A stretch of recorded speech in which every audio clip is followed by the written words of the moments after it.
Olá, boa noite. Nós iremos apresentar hoje o plano financeiro da nossa empresa, uma usinagem e ferramentaria de peças. E a nossa equipe é composta por mim, Vanessa, pelo Daniel Trevisan, pelo Guilherme e pelo Josemar. Falando da estimativa dos investimentos fixos, o investimento fixo corresponde a todos os bens que a gente deve comprar para que o nosso negócio possa funcionar de maneira correta e adequada.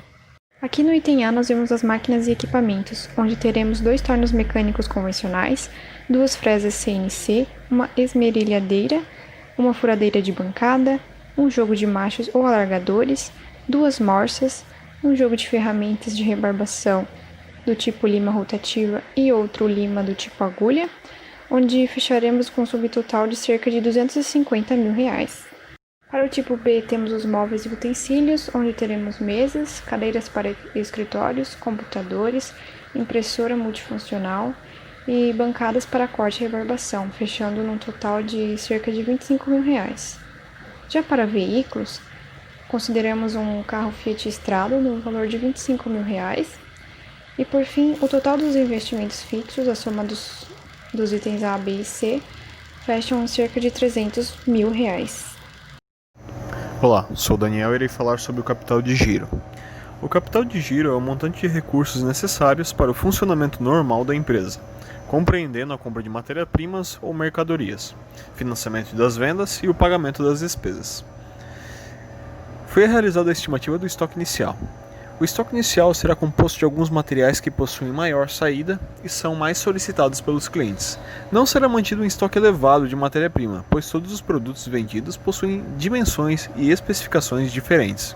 No entanto, será mantido um estoque mínimo para a fabricação de urgências que possam surgir, como por exemplo, urgência elevada por parte do cliente, fabricação de peças com dimensional incorreto, sendo necessário fabricar novamente. Como descreve nessa tabela, definimos alguns itens como estoque iniciais. Colocamos algumas chapas de aço e tarugos para atender possíveis urgências e também para atender melhor e com mais rapidez os primeiros clientes que possam surgir. Também temos alguns pacotes plásticos, etiquetas para identificação, plástico bolha e rolo de filme stretch, tudo isso para a embalagem das peças quando estiverem prontas. Não definimos um estoque tão elevado de chapas e tarugos, pois não trabalharemos com estoque elevado desses itens. Cada projeto é diferente, então teremos eles apenas para urgências mesmo.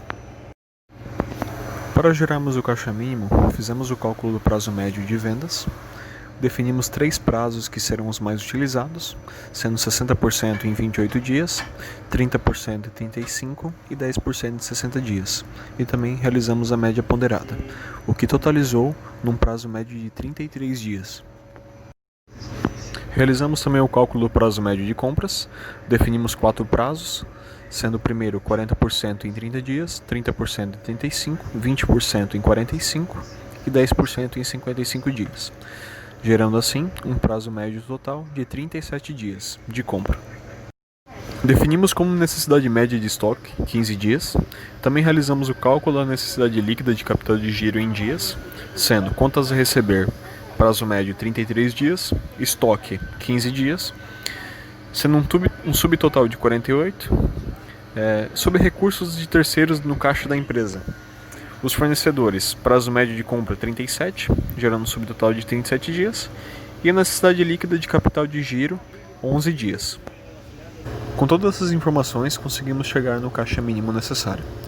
Realizamos o cálculo do custo fixo mensal, custo variável mensal, custo total da empresa, custo total diário e a necessidade líquida de capital de giro em dias, gerando um resultado de 30.063.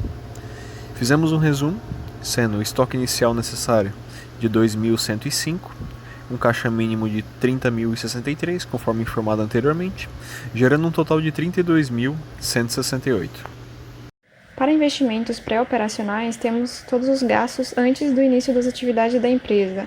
Então, neste quadro aqui, temos as despesas de legalização, obras civis, reformas ou instalações e também a divulgação, sendo um total de cerca de R$12 mil. Aqui nos investimentos totais, temos a soma dos investimentos fixos, do capital de giro e dos investimentos pré-operacionais, onde fechamos com cerca de R$349 mil. Para a fonte de recursos, temos os recursos próprios, cerca de 51%, onde ele está dividido entre 4 sócios, onde cada sócio ficou com cerca de 25%. E também temos os recursos de terceiros, cerca de 48% do total. Bom, agora a gente vai falar um pouco do faturamento mensal da usinagem e ferramentaria Avante. Bom, agora falando um pouco então da estimativa do faturamento mensal, a nossa equipe decidiu então que o valor dos projetos eles vão ser definidos pelo valor hora máquina dos equipamentos. Então a gente considerou uma ociosidade do equipamento de 10% da hora máquina. Então os valores ficaram dos centros CNCs 1 e 2, as horas reportadas ficaram em 277,2 e o valor da hora máquina, então, do CNC ficou definido entre R$ 124. Com isso, o faturamento, então, ficou em R$ 34.372,80 para cada centro CNC. Já os tornos, a gente definiu que as horas reportadas deles vão ser em torno de 138,6. Esse valor das horas reportadas já desconta a ociosidade. E o valor hora máquina dos tornos ficou em R$ 90. Com isso, então, o faturamento ficou em R$ 12.474 para os tornos. A soma, então, das máquinas do CNC 1 e 2 e do torno 1 e 2 ficou em R$ 93.693,60. Bom, agora falando um pouco da estimativa do custo unitário de matéria-prima, materiais diretos e terceirização. Então, falando um pouco ali da matéria-prima, chapas e tarugos de aço, o valor quilo médio delas seria em torno de R$ 7,80 e a estimativa de consumo por mês seria de 280 quilos. Com isso, então, o custo mensal, a estimativa ficaria em R$ 2.184. Já a terceirização de tratamento superficial, o valor quilo médio ficaria entre 3,50 e a estimativa de consumo seria de 280 kg mês. Com isso, seria R$ 980. E o tratamento térmico, ele ficaria com um valor quilo médio de 9,50 e a estimativa de consumo por mês seria de 70 quilos. Com isso, o custo mensal ficaria de R$ 665. Somando os três itens, então o subtotal ele fica entre R$ 3.829. Definimos a estimativa dos custos de comercialização, considerando os impostos de Simples Nacional, 8,3%, e ICMS, 17%, dentro do estado de Santa Catarina, para fora seria 12%, mas consideramos inicialmente apenas os 17%, e impostos municipais, 5%. Apuração dos custos de materiais diretos e mercadorias vendidas. Descrevemos os nossos produtos, colocamos a estimativa de vendas em horas, o custo unitário da hora máquina e o CMD resultante, gerando um total de 18.015. Bom, falando um pouco da estimativa do custo com mão de obra, então a nossa empresa a gente definiu que ela vai ter as funções de ajudante geral, assistente administrativo, inspetor de qualidade, motorista, 4 operadores CNC e 2 torneiros mecânicos.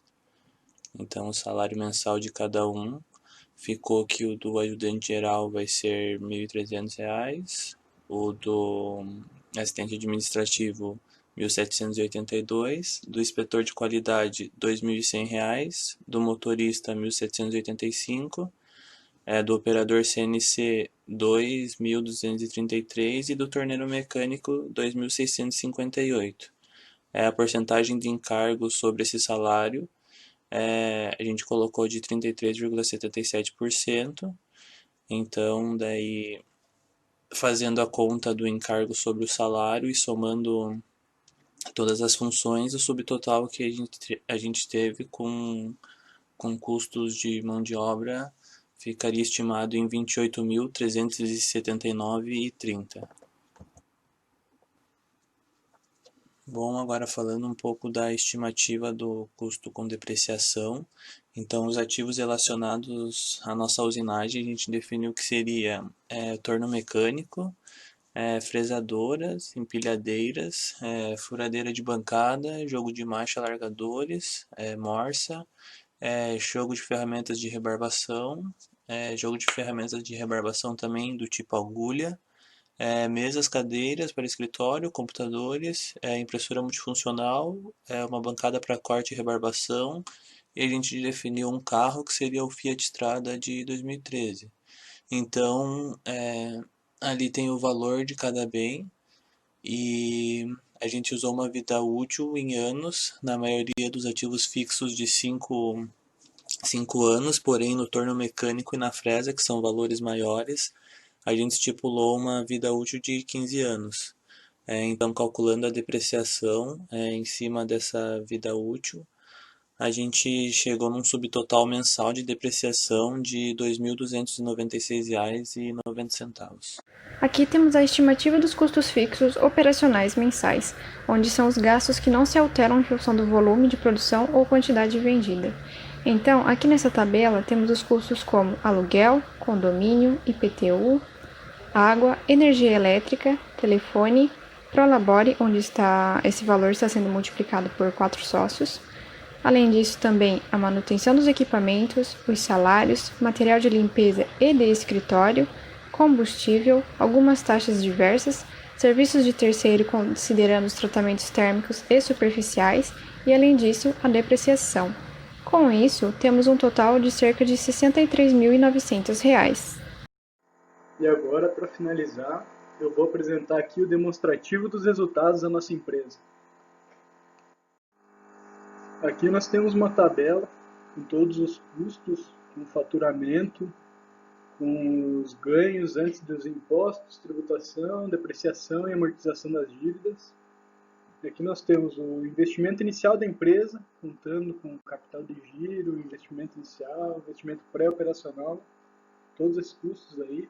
Ficou em R$ 349.198,52. O custo fixo mensal da empresa ele ficou em R$ 63.976,20.